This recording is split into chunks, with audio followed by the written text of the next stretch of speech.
Bonjour à tous, bienvenue à ce webinaire qu'on va consacrer à une thématique importante qui est l'acidocétose de l'enfant.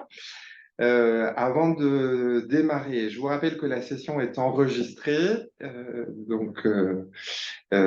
si vous voulez pas apparaître, déconnectez-vous, coupez bien votre micro parce que ça va interférer avec les sons de l'enregistrement. Si vous avez des questions à poser, comme d'habitude, utilisez le chat, on les intégrera soit pendant la présentation, soit à la fin de l'exposé.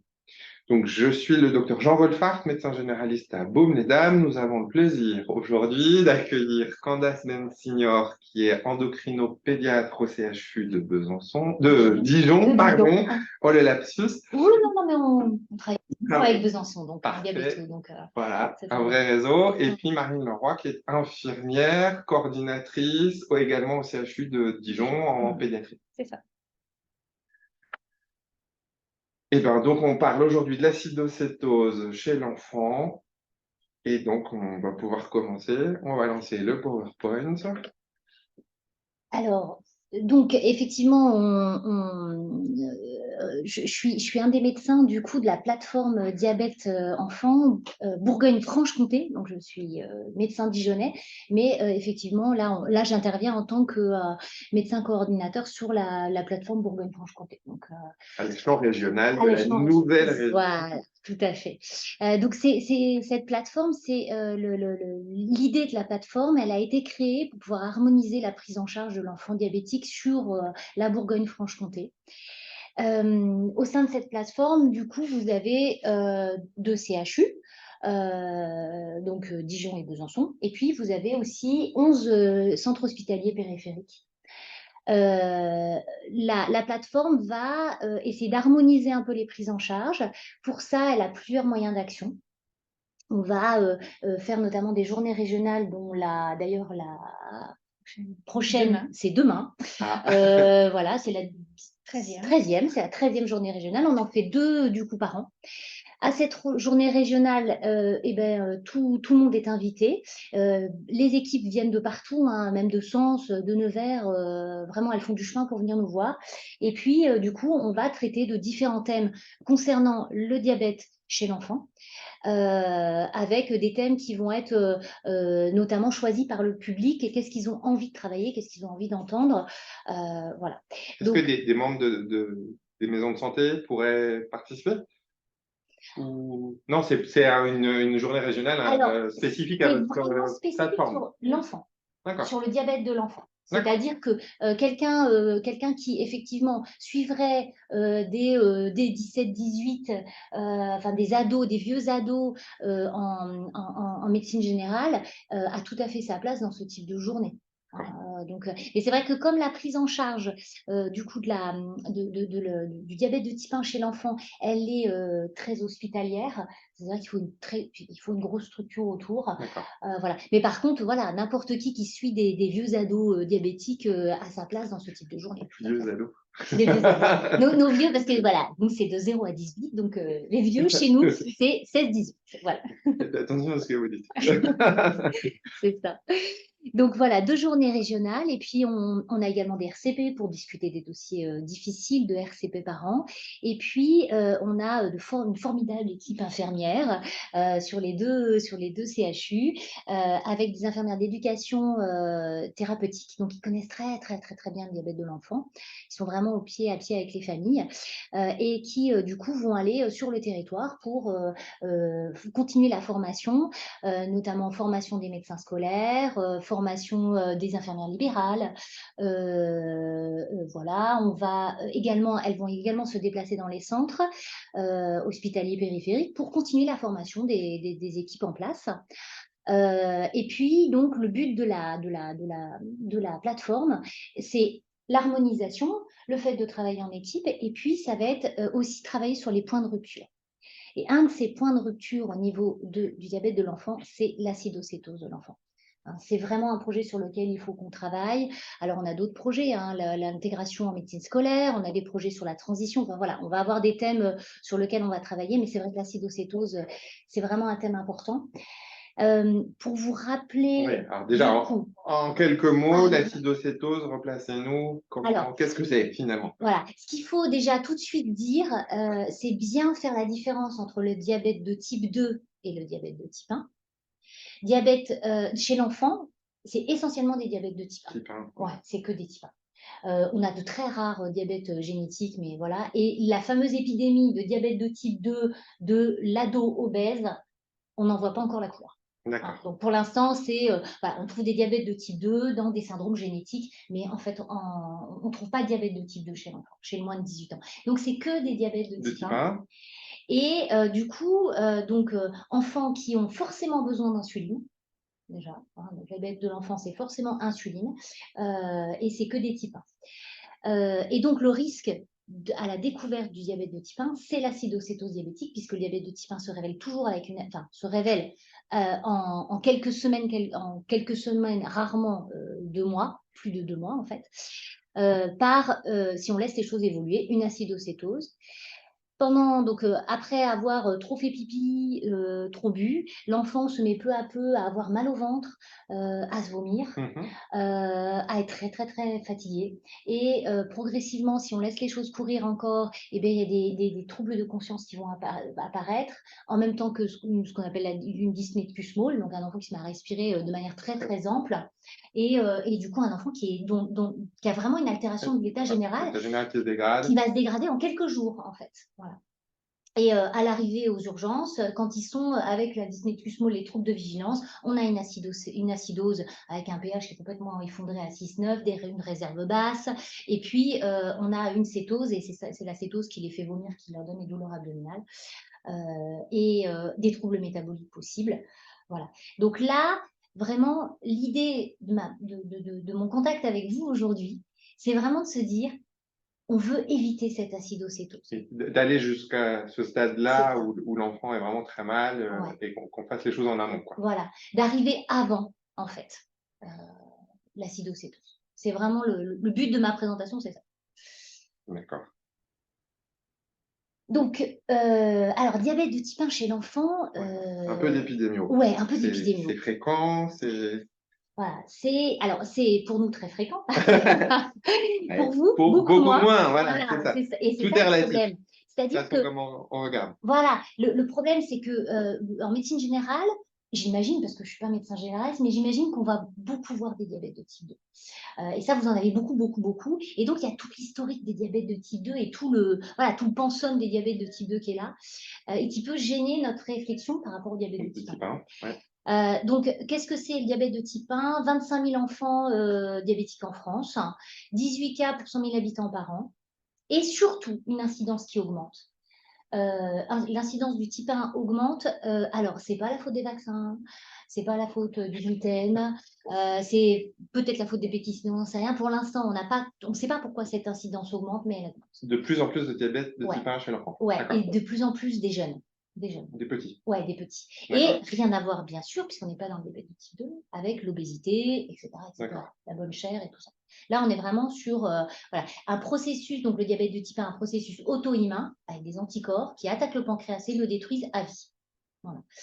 Donc, 4% d'augmentation d'incidence avec tous les milieux touchés, hein, du défavorisé au D'accord. grand Ouais, milieu. pas de typologie. Pas de typologie. Et effectivement, dans les pays si on fait une historique, une épidémie un peu plus mondiale, beaucoup moins de diabétiques de diabète de type 1 dans les populations, dans les pays défavorisés. Du coup, il y en a beaucoup moins.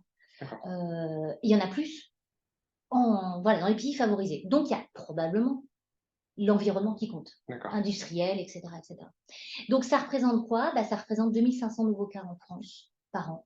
Et beaucoup de petits, 22% de moins de 5 ans. Ouais, donc un cinquième, c'est des Ouais, petits, quoi. c'est des petits, D'accord. avec tout ce qui va avec, c'est-à-dire Oui, la oui. famille, la crèche, etc., etc. La difficulté Voilà. un petit peu. Donc, du coup, si l'AJD, enfin, il y a eu des études qui ont été faites, qui ont permis de préciser un petit peu l'incidence de l'acidocétose en pédiatrie. Donc, en 2009, l'AJD a mis en évidence, donc AJD, c'est l'Association de jeunes diabétiques. Ah, C'est une association assez importante de patients, de médicaux, de paramédicaux, voilà, et qui nous permet, voilà, qui sont très acteurs voilà, sur tout le territoire français pour la défense des enfants diabétiques. Ils offrent d'ailleurs des séjours voilà, des colos. des colos encadrés C'est comme ça que moi que je connais. voilà, et remboursés par la sécurité sociale Voilà. en partie, pour lequel il manque toujours du monde. Donc, si vous connaissez des gens intéressés. Il y a souvent des internes ou des Ouais. externes qui viennent Ouais. encadrer les Donc, colos c'est ça. AJD. Mais c'est super Et intéressant. puis, on ressort avec un vrai bagage Un vrai bagage, ouais, tout à fait. médical en termes de compétences concernant Ouais. le diabète. Donc, puis après, dans Ouais. l'abord de l'enfant. Mais, Bah ouais. Et puis donc, du coup, voilà. clin d'œil aux internes et aux externes qui Voilà. sont derrière les écrans. Les titulaires, c'est plus compliqué quand on est installé, Ça, qu'on a c'est notre sûr. patientèle, mais voilà, une belle association qui rend bien service. Et donc, tu as fait une étude. Voilà, qui montre que du coup, la moitié des enfants qui arrivent en 2009 en France à la découverte de diabète, ceux qui arrivent à l'hôpital, parce qu'ils arrivent tous à l'hôpital à un moment ou à un autre, la moitié sont en acidocétose. Le fait qu'ils passent par l'hôpital, c'est en soi pas choquant, mais c'est le fait qu'ils arrivent en acidocétose. C'est ça. Un diabète de type 1 chez un enfant, il y aura toujours un passage par une prise en charge hospitalière. Ça, on est d'accord. Obligatoirement, on va arriver à la dégradation telle que de toute manière, on ne peut pas passer à côté d'un type 1. On peut passer pendant des années à côté d'un type 2, mais on ne peut pas passer à côté d'un parce que de type 1. toute façon, au bout d'un moment, ça Ça se va dégrade tellement tellement mal que l'enfant voilà. forcément est adressé aux urgences. Et donc, le but, c'est d'éviter d'aller aussi loin. C'est ça. Surtout que, du coup, dans la moitié des cas, ils arrivent en acidocétose en 2009 et avec 15% d'acidocétose sévère. Et le problème. Sévère, ça veut dire précoma, coma, réanimatoire, Ah oui, avec des situations réanimatoires. D'accord. Ces situations réanimatoires, c'est soit le jeune enfant qui, du coup, va très très vite, il va se dégrader très vite. Et donc, c'est vraiment la course contre la montre. Soit l'ado fatigué, que personne ne remarque ou qu'on traite ouais, voilà, il est fatigué, quoi. Et en fait, fatigué parce qu'il est ado, quoi. Voilà, il est fatigué parce qu'il est ado, il se lève la nuit pour faire pipi, personne ne s'en rend compte parce que personne ne le regarde, il boit comme un trou, mais ça, voilà, ça passe à l'as, parce qu'il est tout le temps dans sa chambre sur son portable. Et voilà, donc c'est ces deux populations-là qui peuvent se dégrader suffisamment pour arriver en phase réanimatoire. La phase réanimatoire, c'est des troubles de conscience qui vont rarement jusqu'à l'intubation parce que c'est quand même un coma vigile. C'est des risques de pneumopathie d'inhalation énormes parce qu'il y a des vomissements pendant l'acidocétose avec des troubles de vigilance, des risques liés à des problèmes métaboliques comme la kaliémie avec des risques d'arrêt cardiaque sur des dyscalémies, voilà, des hypercalémies et des hypocalémies, les deux, aussi, en fonction du temps de la prise en charge. C'est des paralysies vésicales aussi avec des anuries. Et puis, c'est des voies centrales qui se bougent, qui s'infectent. C'est vraiment une phase réanimatoire qui est délicate. Et en fait, on sait qu'avant, tout se passe bien et l'arrivée dans la maladie, quand l'arrivée dans la maladie se passe de manière moins dramatique, les familles sont moins impactées en tout cas, et du coup, ça va retentir sur la prise en charge ultérieure. Parce qu'une famille qui a connu la réanimation, qui a connu les écrans, les sonneries, etc., il y a un contexte d'anxiété phénoménale qu'on va avoir du mal à faire sauter ensuite et qui va nous gêner dans notre prise en charge. Longtemps voilà, longtemps, avec des angoisses de mort majeures chez ces familles qui ont connu la phase réanimatoire. Donc, c'est la première cause de morbimortalité au diagnostic. C'est 5 décès par an évitables, mais c'est aussi tout ce contexte anxiogène. Ce bagage concret et qu'on pourrait éviter. Tout simplement. Donc, les causes principales, finalement, que les enfants arrivent dans cet état détérioré, c'est le manque de diagnostic précoce. Parce que voilà, quand il arrive aux urgences, l'enfant est déjà en acidocétose. Et puis, c'est la particularité du jeune enfant qui est qu'il va se dégrader très vite. Très vite. Chez le petit, ça va vite. C'est ça. D'accord. Donc, plus la prise en charge est tardive, plus l'acidocétose est élevée. Ok. Voilà. Sachant que en plus, il y a des choses très simples à faire pour éviter d'en arriver là. C'est ça.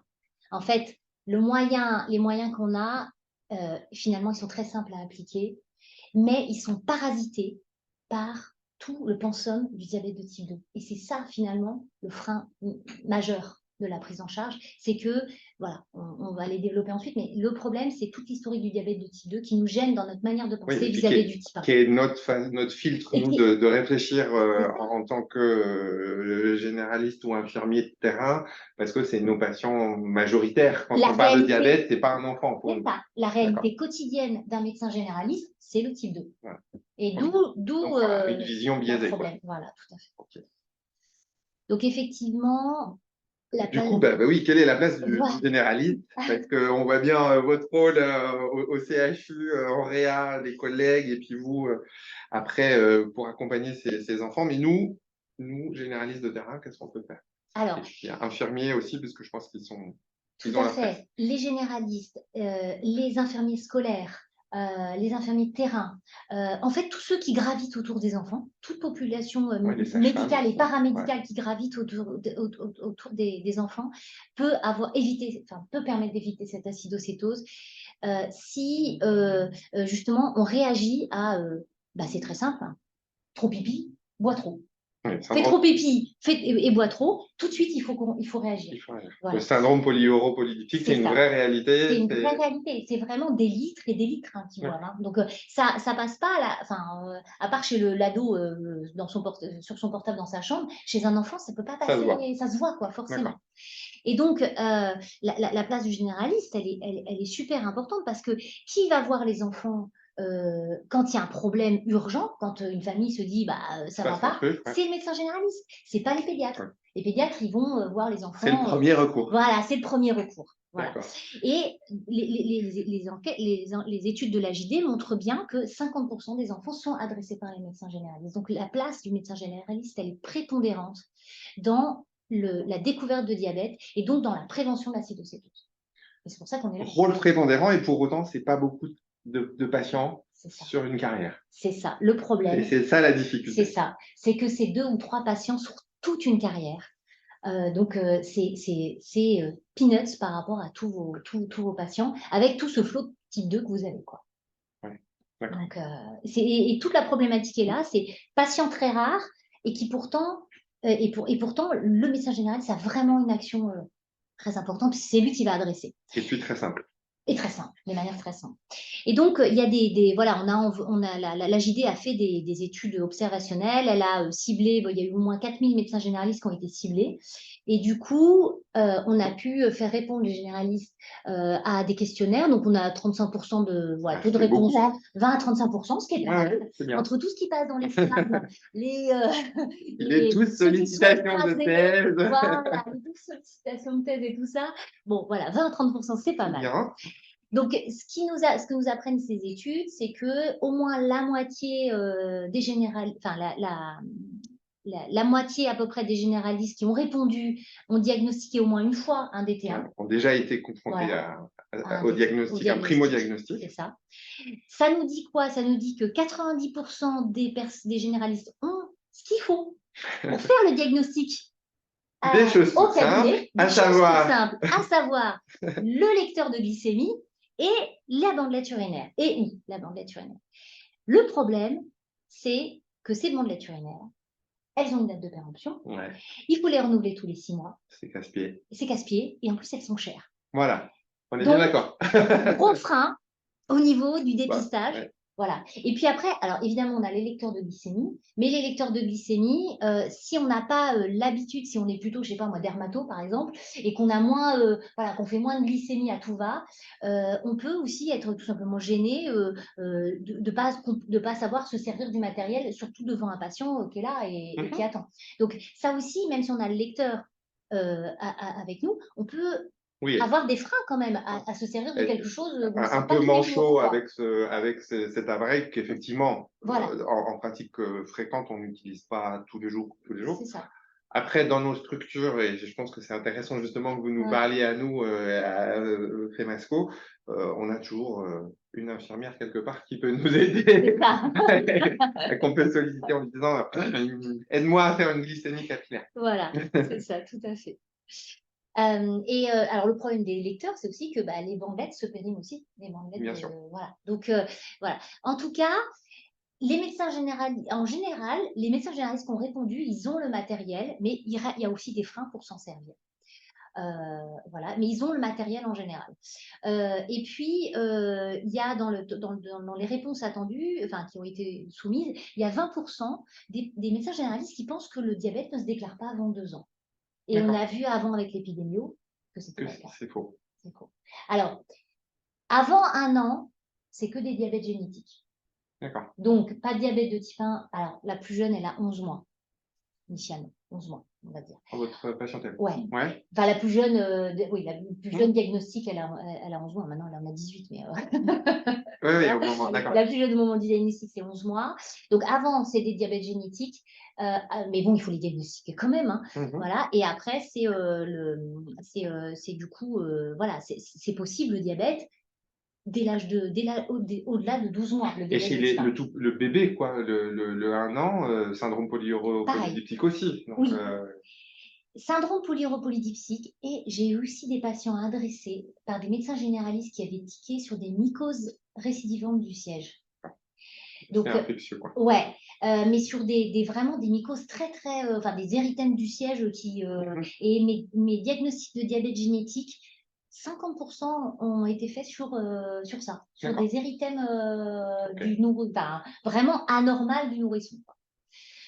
Voilà. Dans ces enquêtes, on a aussi regardé un petit peu ce que enfin, pas l'imaginaire, mais qu'est-ce que les généralistes associaient comme signe au Quelle diabète, représentation ils quelle avaient. Ouais. représentation ils avaient. Et là, on retrouve la problématique du diabète de type 2 qui vient encombrer notre pensée, Parasiter notre parasiter, image. Ouais. voilà, l'image. Et donc, 50%, la moitié des médecins pensent qu'il y a des antécédents familiaux. Or, je peux vous dire qu'il y en a quasiment jamais. C'est-à-dire que sur 250 enfants, on a peut-être 2 fratries D'accord. et on a peut-être 2 couples enfin, parents-enfants. D'accord. Mais après, c'est tout. Il n'y a pas, en fait, dans le Ok. diabète de type 1, il y a très peu de génétique. D'accord. Oui, c'est Ça va être, auto-immun, mais c'est ça auto-humain, passe pas par la génétique. ça passe pas par la génétique. Voilà. Donc, on a très, très peu. Donc, il faut pas. C'est pas parce qu'il n'y a pas d'antécédents dans la famille que c'est pas un diabète de type 1. Au contraire. Question naïve, mais à l'inverse, les parents diabétiques de type 1, ils ont un risque plus élevé de faire un enfant diabétique de type 1? Théoriquement, oui, mais en pratique de terrain, en fait, Pas non. trop. Pas trop. D'accord. Pas trop. Donc, on peut Bon, avoir on en a. on peut avoir un enfant Ouais. non diabétique alors qu'on est diabétique de type Ah oui. 1. Ouais. Ah oui, Ok. la personne diabétique de type 1, on est très rassurant par rapport aux Ok. enfants. Mais on en a, alors on ne peut pas dire, mais on peut jamais dire 100% en médecine, mais voilà. Ok. Globalement, il y en a très peu. J'ai jamais eu de jumeaux, par exemple. Dans D'accord. mes paires de jumeaux, il y en a toujours un qui est Ouais, c'est diabétique et l'autre non. discordant. D'accord. Voilà, toujours la différence. Ok. Autre signe que certains généralistes pensent associer dans 40%, c'est les infections urinaires récidivantes. C'est oui pour le diabète de type 2, mais c'est non pour le diabète de type 1, tout simplement parce que l'enfant, quand il commence à devenir symptomatique et à boire beaucoup, de toute manière, en 4 semaines, c'est plié. En 4 semaines, Oui, ça va il a pas. tellement vite, Mais donc il n'a oui, pas le temps de voilà. développer. Il Ouais. n'a pas le temps de D'accord. développer des infections urinaires récidivantes parce que en fait, ça va beaucoup plus, ça va trop vite. Et puis, bien sûr, voilà, l'obésité. Alors, on peut être diabétique de type 1 et obèse avant le Mhm. diagnostic, mais en tout cas, c'est pas, voilà, c'est comme dans la population générale. D'accord. Hein, l'obésité n'est pas un signe associé au diabète de type 1. Donc, au diabète de l'enfant, puisque je vous ai dit, il n'y a pas de diabète de type 2 chez les enfants. Donc, c'est là aussi qu'on se rend compte dans le cadre des pratiques, c'est qu'une des idées, c'est que pour diagnostiquer un diabète, il faut un bilan Une sanguin. prise de sang. Ouais, une prise de sang. Et forcément, comme c'est des enfants, c'est plus compliqué. Alors, c'est plus compliqué parce qu'il faut que les parents soient disponibles, parce que bah, voilà, c'est un titi, on Il n'a n'a pas pas envie de lui envie de faire se faire mal, il n'a pas piquer, envie. voilà. Et puis souvent, Faut être à jeun. voilà, dans l'imaginaire, on doit être à jeun pour cette prise de sang. Et il y a même 10% des généralistes qui pensaient que ça pouvait attendre la semaine suivante. Or, ce n'est pas du tout le cas. Voilà. Donc, quand on y pense au syndrome polyuropolydypsique, on agit tout de suite. On agit tout de suite. Et pas besoin de prise de sang. Et pas besoin de prise de sang. C'est-à-dire qu'on sort son lecteur ou sa bandelette urinaire. Ou les deux. Ou les deux. Et ensuite, on va voir, on envoie directement le jour même aux urgences et on prescrit surtout pas de bilan sanguin. Et si on n'a rien, ben on envoie aux urgences. Et c'est les urgences qui font la bandelette, c'est pas grave. Ah oui, d'accord, dans ce sens-là. Voilà. Ok, Si oui, si on n'a pas de matos. Si les sont périmés, on s'en fiche, Voilà. on envoie aux urgences. Si- Syndrome si- polyuropolydyptique chez l'enfant, urgence. On y va, d'accord, Voilà. on le pousse. On pousse. Ok. Et on s'assure que les parents y vont bien. D'accord. Parce que là-bas, on va attendre 7 heures. Ce qui n'est pas faux. C'est pas faux. Oui, mais ce type de patient, par contre, Oh. on peut passer un petit coup de fil. Et puis dire, Ouais, et en général, faites la bandelette avant. c'est ça. Ça va Puis vite. l'infirmière d'accueil, en général, Tac. si Ouais. elle va le faire et elle va le faire passer bien avant les autres. Ouais, parce que c'est très. Ben oui. Diapo suivante. Donc la JD, elle a beaucoup travaillé justement sur la prévention de l'acidocétose. Et elle a fait donc plusieurs campagnes d'information. Et ce que nous apprend du coup tous les chiffres qui sont sortis de cette campagne, c'est que tout simplement, le moyen de prévenir l'acidocétose en France pour l'enfant diabétique, c'est l'information. C'est la diffusion de l'information et c'est ce qu'on est en train de faire là. D'accord, ouais. Alors, informer aussi bien les parents que les soignants. Bien sûr, tout à fait. Donc, en fait, ils ont fait donc entre 2009 et 2012, première phase, ils ont fait beaucoup de tabac sur le diabète de type 1, des affiches, dont vous vous rappelez peut-être, des spots audio, voire même dans les Midi-Pyrénées, il y avait même des grandes affiches dans le métro, voilà. Et grâce à ça, on voit très bien que, sur les graphiques, vous voyez très bien que la fréquence d'acidocétose totale en France, elle va diminuer grâce à l'information. Après, du coup, la campagne d'information, on a une diminution donc, de 44% à 33%, donc plus de 10% de la fréquence des acidocétoses totales. Et on a également cette répercussion de l'information sur les acidocétoses sévères, c'est-à-dire qu'on diminue les acidocétoses sévères de 15% à 10%, on perd quand même 5% d'acidocétose sévère et c'est énorme. Mais ce qu'on voit, c'est que ça remonte. C'est que ça remonte. Malheureusement. Parce que l'information, il faut. On oublie, puis comme c'est quelque chose de rare, après, c'est ça. On n'y pense plus. Deux on patients, pratique pas. voilà, 2 patients sur une carrière, on ne pratique pas, les petits jeunes s'installent aussi, pas forcément. Donc vraiment, il faut que cette information, elle soit faite de manière répétée, puis voilà. on ait cette idée en tête. Voilà. Et puis aussi, ayons la glycémie capillaire et ou la bandelette facile, quoi. C'est ça. C'est effectivement péremption, tout ça, mais ça s'organise et on peut faire ça très, très, très facilement. C'est ça. Un enfant qui refait pipi au lit, un enfant qui boit trop, si vous avez le matériel, vous faites. Si vous n'avez pas le matériel, vous envoyez aux urgences, mais dans la journée. Et surtout, on ne fait pas de bilan sanguin qui ne sert à rien. Qui en plus, bilan sanguin qui est souvent fait prescrit. Et puis après, oui, alors comme il faut être à jeun, alors, les gens pensent qu'il faut être à jeun, alors du coup, on attend le lendemain, sauf que les parents ne sont pas disponibles parce qu'ils ont le boulot. Donc du coup, ils attendent le samedi, voire même la semaine suivante. Et l'enfant, entre-temps, s'est dégradé. Il se dégrade. Voilà. Diapo suivante.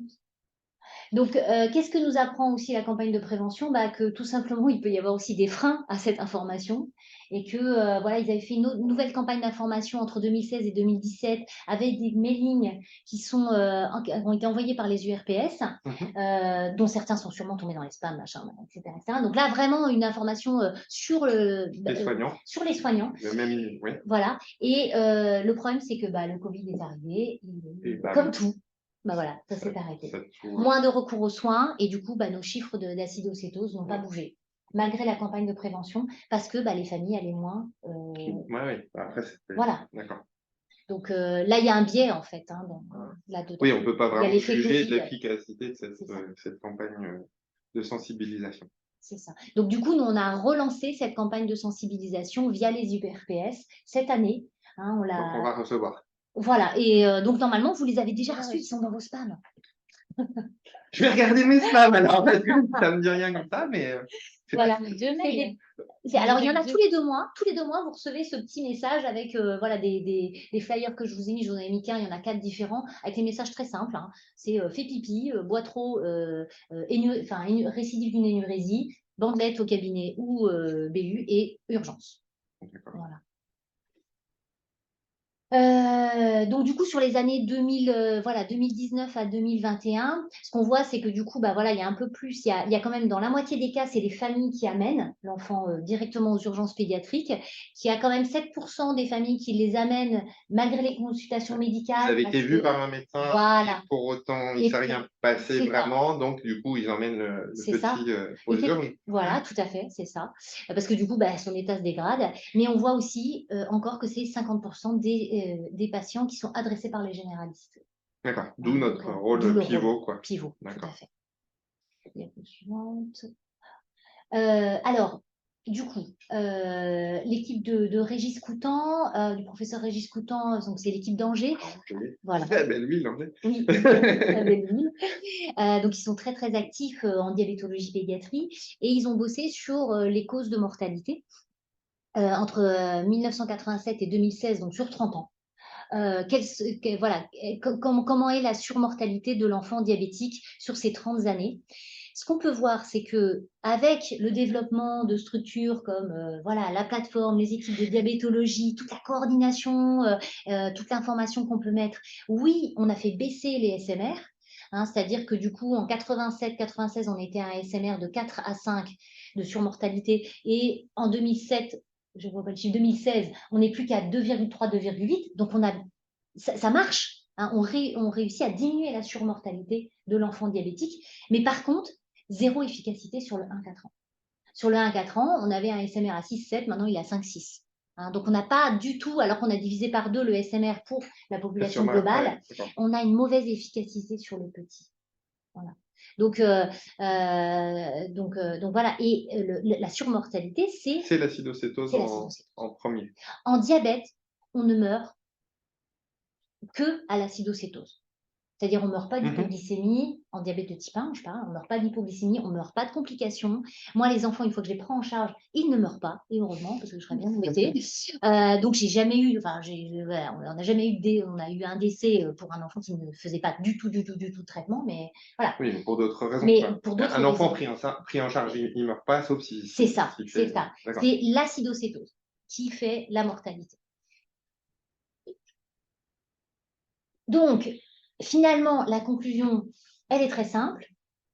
Syndrome polyuropolydipsique ou récidive d'une énurésie, bandelette urinaire ou glycémie, et tout de suite, on envoie aux urgences et on appelle pour vérifier que l'enfant s'est bien présenté aux urgences. Et on peut lisser les choses aussi en nous contactant. Parce que les équipes de Dijon et de Besançon, il y a des équipes infirmières qui sont en vigilance et que vous pouvez appeler facilement.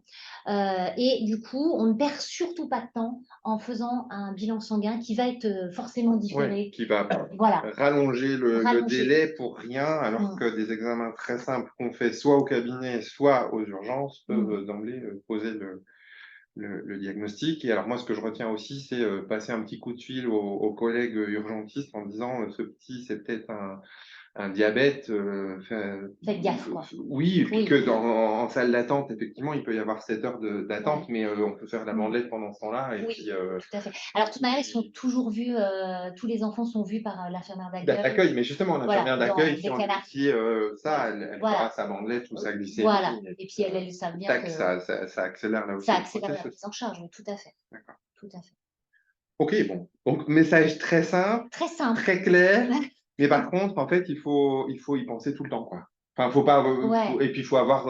C'est des examens quand même indolores quand on a le matos dans son cabinet, donc on peut le faire facilement.